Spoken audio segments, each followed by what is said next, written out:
शांति। आज 29 सितंबर 2022 के साकार मधुर महावाक्य हैं। मीठे बच्चे, तुम गॉडली स्टूडेंट हो। तुम्हें किसी भी हालात में एक दिन भी पढ़ाई मिस नहीं करनी है। पढ़ेंगे लिखेंगे तो बनेंगे नवाब। प्रश्न है आज का कि जिन बच्चों का मुरली पर पूरा अटेंशन है उनकी निशानी क्या होगी। उत्तर है इसका, जो अटेंशन देकर रोज़ मुरली सुनते हैं वही अच्छी तरह से जानते हैं बाप कौन है और क्या है, क्योंकि बाप के महावाक्य हैं कि मैं जो हूँ जैसा हूँ मुझे कोटों में कोई ही पहचानते हैं। अगर पढ़ाई में अटेंशन नहीं तो बुद्धि में बैठ नहीं सकता कि यह श्रीमत हमें भगवान दे रहा है। वह सुना अनसुना कर देंगे, उनकी बुद्धि का ताला बंद हो जाता है, वह बाप के फरमान पर नहीं चल सकते हैं। गीत है आज का, छोड़ भी दे आकाश सिंहासन। ओम शांति। बच्चे अभी समझते हैं कि हम ज्ञान सागर के बच्चे ज्ञान सागर द्वारा अभी इस सृष्टि चक्र व ड्रामा के आदि मध्य अंत को जान गए हैं। दुनिया में तो और मनुष्य हैं नहीं जिनकी बुद्धि में यह ड्रामा हो। तुम्हारे में भी सब एक जैसा नहीं जानते हैं। तुम बच्चे जानते हो यह भारत अविनाशी खंड है। यह भारत ही सचखंड और झूठखंड बनता है।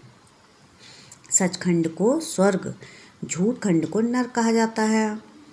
यहाँ कई बच्चे समझते हैं यह ज्ञान तो हम रोज़ सुनते हैं, कोई नई बात थोड़ी ही है। नॉलेज को पूरा धारण नहीं करते हैं। तुम गॉडली स्टूडेंट हो, पढ़ाई एक दिन भी मिस नहीं करना है। यही पढ़ाई वैल्यूबल है।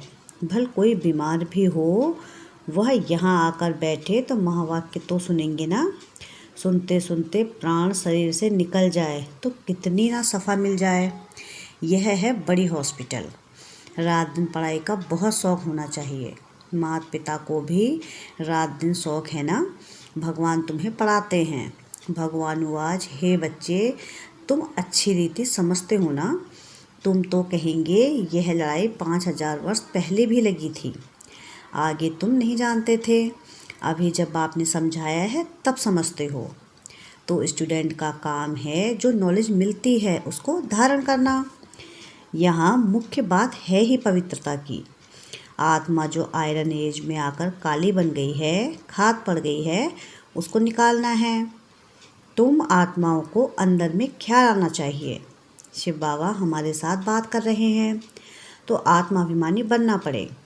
आत्माभिमानी यह परमपिता परमात्मा ही बनाते हैं और कोई भी ऐसी ताकत नहीं है जो ऐसे आत्माभिमानी बन बैठकर समझाए। भल कहते हैं हम ईश्वर हैं, फलाना है, परंतु जानते कुछ भी नहीं। तुम्हारी बुद्धि में है हम सारे सृष्टि चक्र के आदि मध्य अंत को जानते हैं। धारणा करने वाले में भी नंबरवार तो है ना सिर्फ यहाँ, लेकिन जो भी सेंटर हैं वहाँ भी नंबरवार हैं।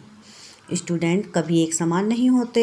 कोई मास में 20 दिन आते हैं, कोई एक्यूरेट आते होंगे, भल कोई कहाँ भी जाते हैं, परंतु वहाँ भी रेगुलर पढ़ना है।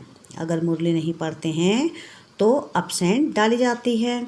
अगर मुरली जाती है पढ़ते हैं तो अब्सेंट नहीं कहेंगे। अगर कोई स्कूलों में ऐसे नहीं होता है और कोई स्कूलों में ऐसा नहीं होता है, यहाँ बाहर जाने से उनको कुछ ना कुछ पढ़ने के लिए देंगे।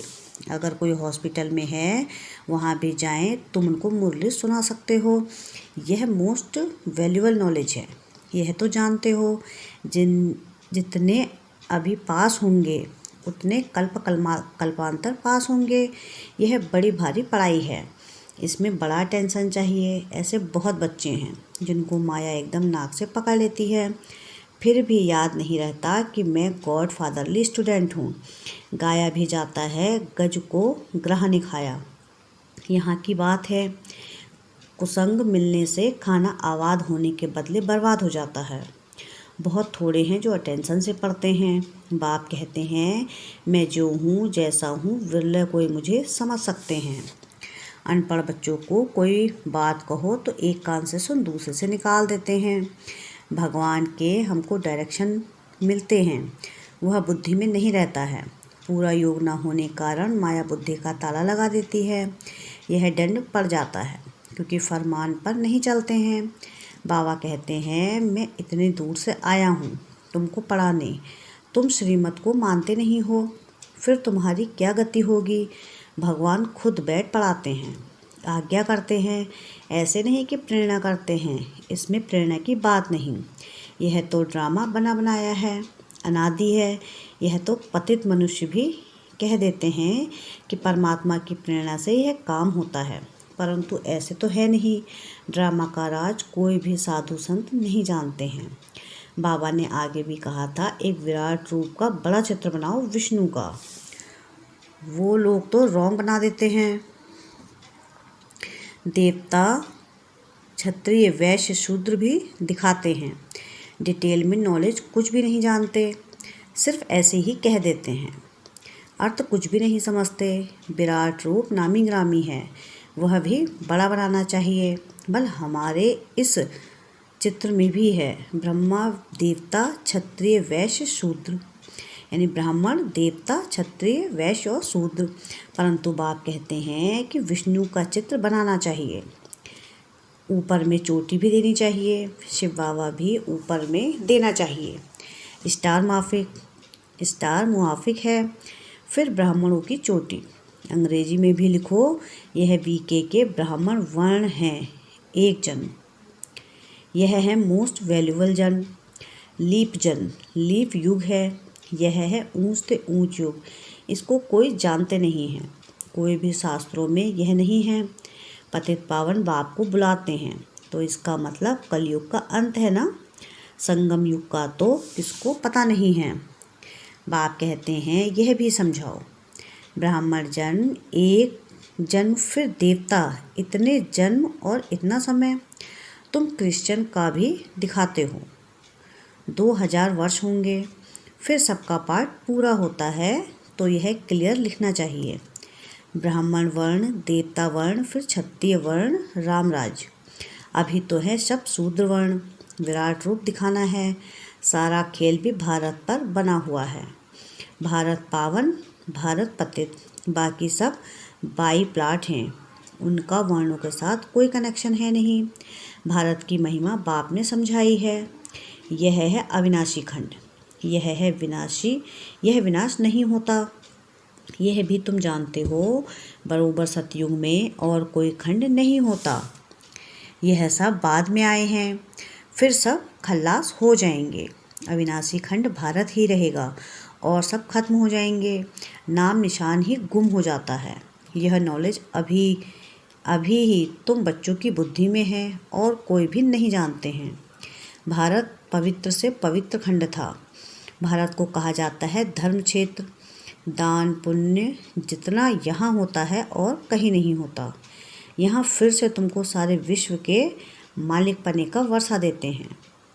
तुम इतना ऊंच वर्षा लेते हो, तुमको यह वर्षा था, फिर गवाया है। हार जीत होती है ना। अभी तुम जानते हो हम जीत पा रहे हैं, फिर हार खाएंगे। यह हार और जीत का राज बुद्धि में फिरता रहेगा। जीत कैसे पाते हैं और फिर हार कैसे खाते हैं। सतयुग में यह नॉलेज थोड़ी ही होती है, वहाँ तो है प्रारब्ध। यह राज्य हमने कहाँ से लिया है, यह भी वहाँ पता नहीं रहता। अभी ही बाप द्वारा तुम नॉलेजफुल बनते हो। इस नॉलेज के आधार से तुम जाकर प्रारब्ध पाते हो। ड्रामा की रील फिरती रहती है, जो इमर्ज होता है उसी अनुसार तुम्हारी एक्ट चलती रहती है। 84 जन्मों की एक्ट ड्रामा में नूधी हुई है। आत्मा कितनी छोटी है, इसमें सारा पार्ट नूधा हुआ है जो रिपीट होता रहता है। इसको कुदरत कहा जाता है। इस कुदरत को कोई नहीं जानते। इतनी छोटी आत्मा में कितना पार्ट है जो कभी विनाश नहीं हो सकता। इस साइंस वालों की बुद्धि अपने विनाश का प्रबंध कर रही है। तुम आत्मा ऊंच पद पाने का पुरुषार्थ कर रही हो।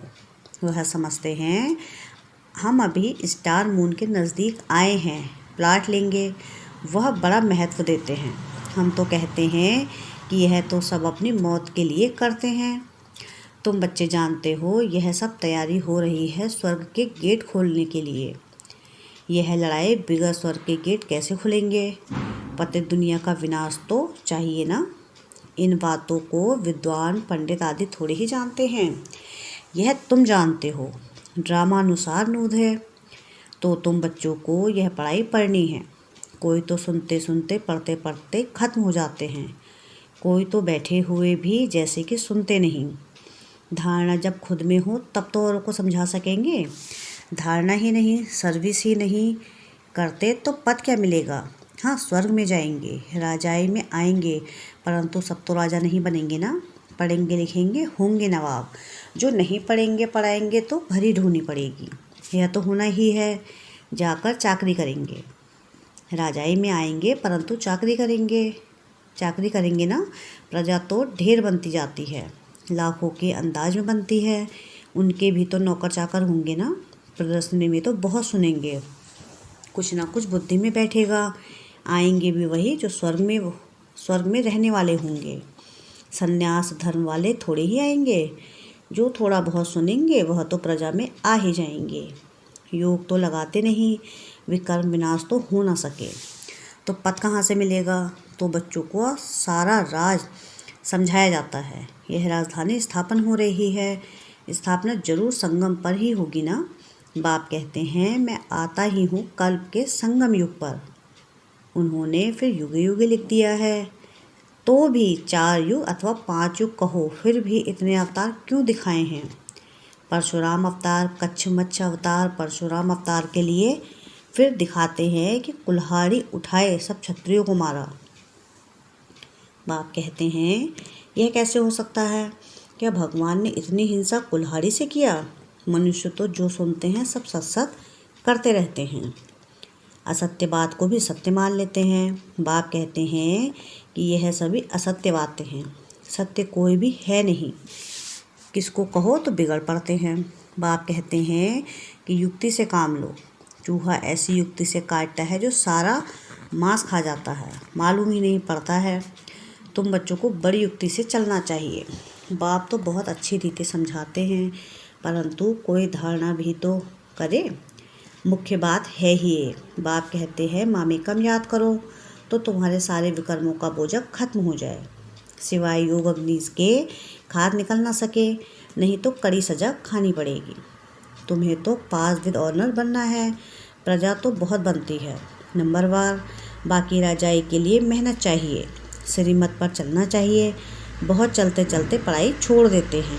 अरे गॉडफादर बैठा है, जहाँ जीना है ज्ञान अमृत पीते रहना है। यह पढ़ाई है, पढ़ते पढ़ते फिर नई दुनिया में ट्रांसफ़र हो जाएंगे। क्लास नंबरवार ट्रांसफ़र होता है ना। यहाँ भी सारा पुरुषार्थ पर मदार है। कहते हैं हे पतित पावनाओ, तो जरूर कलयुगी पतित दुनिया का अंत हो तब तो आए। बाप कितना अच्छी रीति समझाते हैं। दुनिया में ब्लाइंड फेथ होने के कारण जिसने जो सुनाया सत सत करते रहते हैं, समझते कुछ भी नहीं। अच्छा, मीठे मीठे से लधे बच्चों प्रति माता पिता बाप दादा का याद प्यार और गुड मॉर्निंग। रूहानी बाप की रूहानी बच्चों को नमस्ते। हम रूहानी बच्चों की रूहानी बाप दादा को याद प्यार गुड मॉर्निंग और नमस्ते।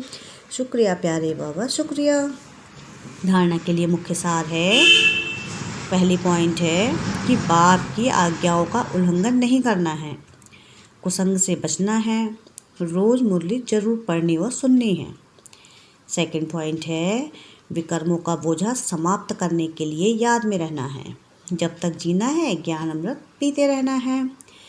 वरदान है आज का कि विनाश के पहले एवर रेडी रहने वाले समान और संपन्न भव। विनाश के एवर रेडी बनना ही सेफ्टी का साधन है। अगर समय मिलता है तो संगम युग की मौज मनाओ, लेकिन रहो एवर रेडी, क्योंकि फाइनल विनाश की डेट कभी भी पहले मालूम नहीं पड़ेगी, अचानक होना है। एवर रेडी नहीं होंगे तो धोखा हो जाएगा, इसलिए एवर रेडी रहो। सदा याद रखो कि हम और बाप सदा साथ हैं। जैसे बाप संपन्न है वैसे साथ रहने वाले भी समान और संपन्न हो जाएंगे। समान बनने वाले ही साथ चलेंगे। स्लोगन है आज का, जिनका स्वभाव निर्मल है उनके हर कदम में सफलता समाई हुई है। क्या है स्लोगन आज का? कि जिनका स्वभाव निर्मल है उनके हर कदम में सफलता समाई हुई है। अच्छा, ओम शांति, ओम शांति, ओम शांति।